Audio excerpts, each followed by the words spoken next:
بسم اللہ الرحمن الرحیم۔ السلام علیکم۔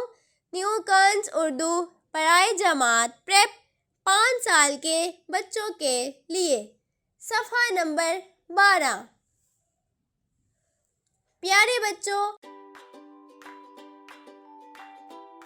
آج ہم جس سبق کا مطالعہ کریں گے اس کا نام ہے اسلامی تہوار۔ کیا آپ جانتے ہیں کہ تہوار سے کیا مراد ہے؟ تہوار کسی مذہبی تقریب کو مل جل کر منانے کو کہتے ہیں۔ اس تصویر کو غور سے دیکھیں۔ اس تصویر میں عید کا سماں دکھایا گیا ہے۔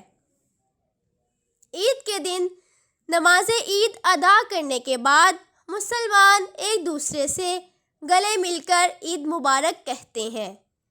گھر پر امی جان اور بہنیں میٹھے پکوان تیار کرتی ہیں اور آپ جیسے تمام پیارے پیارے بچے اپنے بڑوں سے عیدی وصول کرتے ہیں۔ گھروں کو رنگ برنگی جھنڈیوں کی مدد سے خوبصورت طریقے سے سجایا جاتا ہے، جن پر عید مبارک کے الفاظ واضح طور پر لکھے گئے ہوتے ہیں۔ عید کے دن بہت سے رشتہ دار اور مہمان ایک دوسرے سے ملنے کے لیے آتے اور جاتے ہیں۔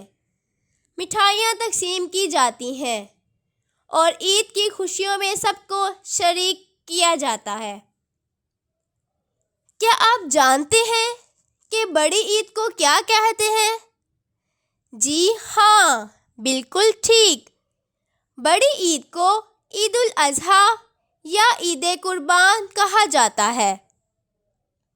اس عید پر حلال جانور ذبح کر کے ان کا گوشت رشتہ داروں، عزیز و اقارب اور غریبوں میں بانٹا جاتا ہے۔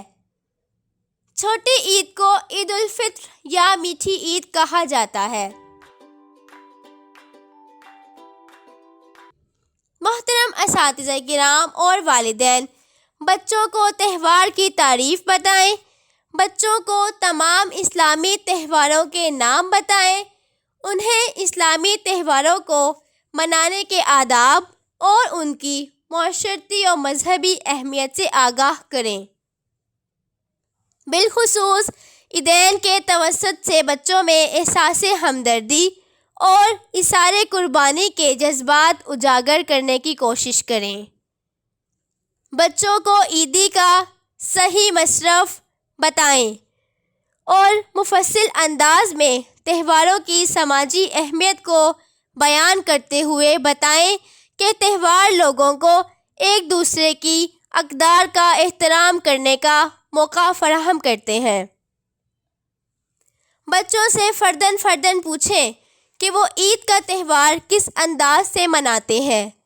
بچوں کی حوصلہ افزائی کے لیے تالیاں بجوائیں اور انہیں شاباش دیں۔ شکریہ۔